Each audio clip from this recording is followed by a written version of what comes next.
우리를 만나러 오기까지 많은 용기가 필요했다고 했습니다.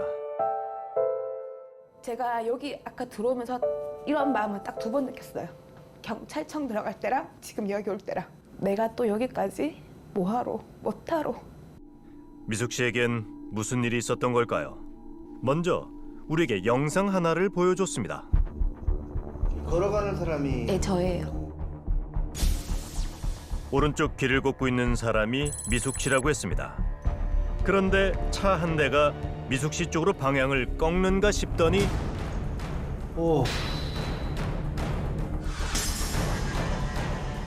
이 사고로 미숙 씨는 어깨와 갈비뼈가 골절되고 다리에 피부 이식을 2차례나 받는 등 전치 13주 진단을 받았다고 했습니다.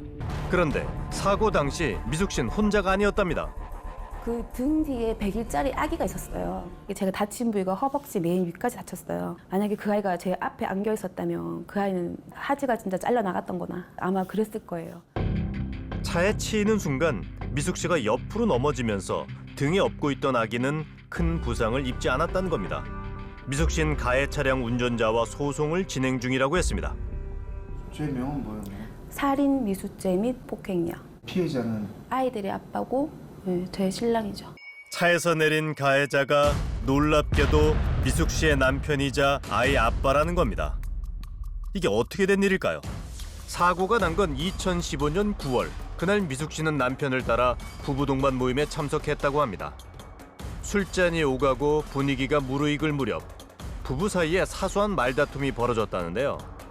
사람들 앞에서 남편의 행동이 점점 과격해지자 자리를 피하고 싶었던 미숙 씨는 100일을 간 넘긴 둘째 딸을 들쳐업고 집에 먼저 가려고 나섰답니다.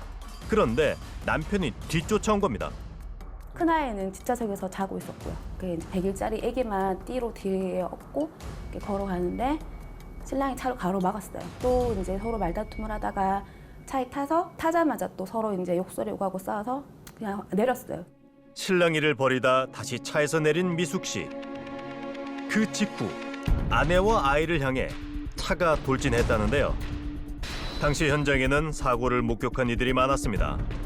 보통 사람들은 그렇게 되면 먼저 가서 애 보고 와이프 보고 뭐 어디 다친 데 없느냐 뭐 이렇게 하고서는 뭐 어떻게 좀 해야 되는데 와이프 쓰러진 거를 전혀 구호 조치를 안 하고 그대로 놔두다가 남편이 뭘 보느냐고 이제 부부 싸움 하는데 아내와 아이가 차에 치인 직후 남편이 차에서 내렸지만 사람들이 몰려오고 나서야 아이를 받아 안은 겁니다.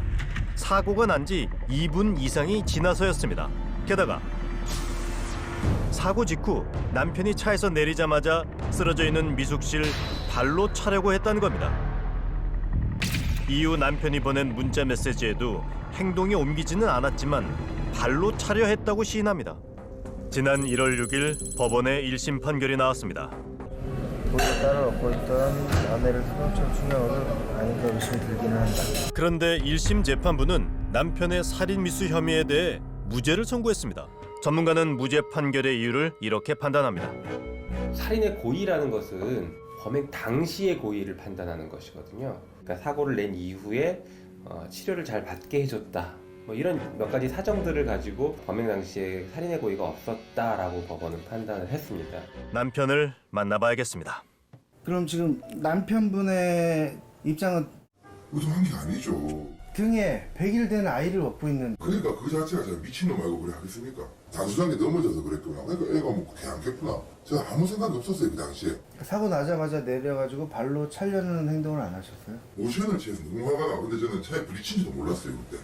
그러니까 저는 술에 취하고 혼자 넘어진 줄 알고 저는 너무 답답합니다. 억울할 뿐이에요 저는. 우리는 1심 판결문에서 크게 주목하지 않았던 부분을 면밀히 들여다보기로 했습니다. 바로 사고 당시를 기록한 CCTV 영상입니다. 남편은 법정에서 사고 원인에 대해 기어 조작 실수 때문이라고 주장했습니다. 이 판결문을 봤을 때 기아가 R로 들어간 줄 알았는데 D로 들어가 있어갖고 착각을 했다. 후진을 하려고 슬래트 받아줬죠 저는. 후진이면 나갈리. 근데 호진은 피해서 한 단계잖아요. 그러니까 저는 그 기아 자체가 N으로 되어 있는 줄 알았어요. 몰랐어요 저는 그 당시에. 후진을 하려고 기어를 한 단 내렸는데 기어가 중립에 들어가 있어서 차가 앞으로 움직인 거라는데요. 법 영상 분석 전문가와 함께 CCTV를 분석해봤습니다. 지금 영상에서 보게 되면은 브레이크 등이 들어온 상태에서 갑자기 번쩍거리면서 광원이 커져요. 그거는 후진을 했을 때 라이트가 켜진 거거든요. 브레이크 등이 들어와 있는 상황에서 불빛이 번쩍하면서 커졌다 전멸됩니다. 그리고 사고가 난 후 다시 한번 번쩍 커지는 후미등. 이건 뭘 의미하는 걸까요? 우리는 사고 차량과 동일한 차량으로 기어 변속에 따른 후미등 변화를 실험해봤습니다. 남편이 주장한 대로 기어를 중립에 놓고 기어 변속을 해봤습니다. 자, N에서 D로요. 후미등은 변화가 없습니다. 자, P에서 D로 한꺼번에 넣을게요. 불빛이 강하게 한 번 번쩍거립니다. 다시 한번 보겠습니다. 후미등이 순간 번쩍였던 건 기어가 후진 기어를 거쳤다는 얘기입니다. 세 단계가 움직인 거예요. P, R, N, D까지. 기어가 세 단계가 움직이는데 그거를 이제 인지를 못했다. 그리고 진술할 때는 분명히 N에 있다가 D로 바꿨다. 본인이 후진할 거라고 인지를 했는데 차량이 앞으로 움직이면 브레이크를 밟아야 되는 게 정상적인 패턴이거든요. 근데 브레이크를 안 밟고 또 가속 페달을 밟아요. 이거는 정상적인 후진이라고 볼 수도 없고 실수로 보기에도 좀 아이러니한 상태로 보입니다. 이 CCTV 영상에 대해 남편의 법률 대리인에게서 입장을 들을 수 있었습니다. 그 브레이크 등 그거 전멸되는 건 밖에서 보는 거지 안에서 그건 모르지 않습니까? 그건 별 의미가 없는 것 같은데 운전자 후방을 보고 있었으면 뭐 이야기할 여지가 없는 거고 전방을 보고 있었으면 또 그런 이야기가 맞을 수도 있는 거겠죠. 남편 측은 여전히 후진을 하려 했다는 입장입니다. 운전자가 후방을 주시하고 있어 앞을 보지 못한 거라는데요. 하지만 후진을 이 사람이 하려고 한 거라고 보여지지 않는 부분 중에 하나가 여기서 가속 페달을 밟아서 후진을 한다는 거는 상식적이지가 않죠. 이 사람이 다칠 텐데.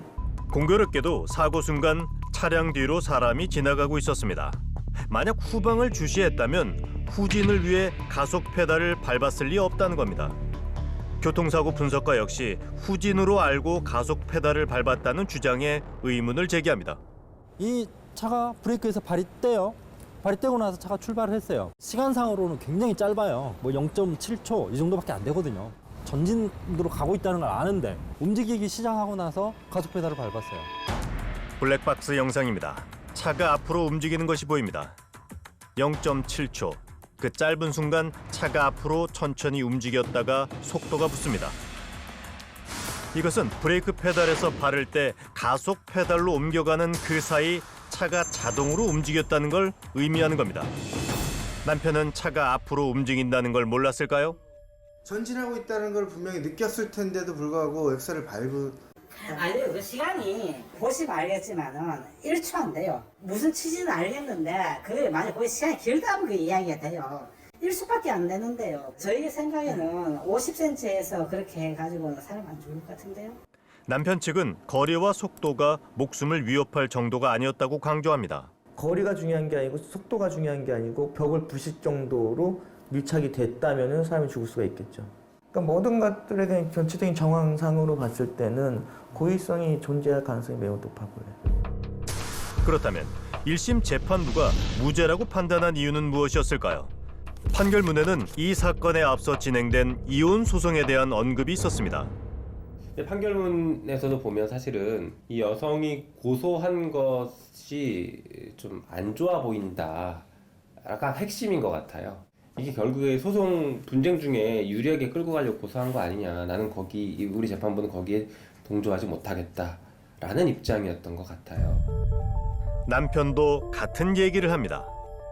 애들 엄마가 말만 믿고 하시는 것 같은데 거짓말입니다. 다. 제가 구속영장 청구제가 기각되고 나오니까 애들 엄마가 저한테 문자가 왔던데요. 뭐라고 왔는지 아세요? 뭐라? 언니 지금 인정해주고 이쁘게 결별하자. 그런 문자가 왔던데 그건 또 뭘까요?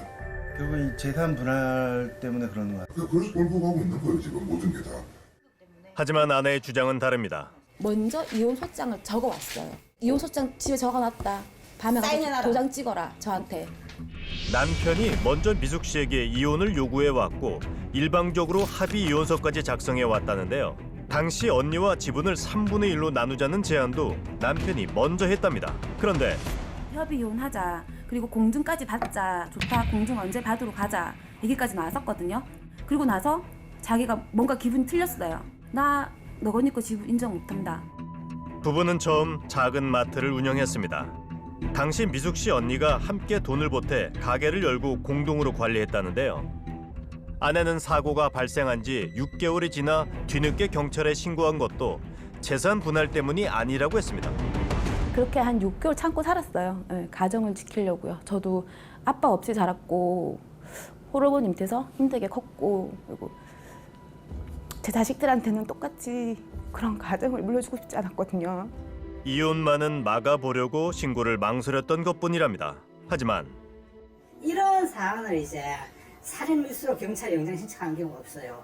법원에서도 사실은 살인 미수로 영장 청구된 사건에서 영장 기각하지 않습니다. 근데 이걸 그 두 번이나 기각할 때 상당한 이유가 있는 거예요. 그 살인 미수라든지 살인죄를 기소하려면 공소장이 만 2페이지라면 한 페이지는 그 살인 미수의 동기에 대해 써야 돼요. 이건 동기가 전혀 없는 사건이에요. 검찰은 1심 판결에 대해 항소했습니다. 앞으로 재판 과정이 또 어떤 상처를 남길지 아내는 겁이 난다고 했습니다. 그런 사건이 안 일어났으면 저는 가정 지키고 살았어요. 내 두 아이들 끝까지 지키고 살았어요. 행복한 가정 만들어주려고 노력하고 살았을 거예요.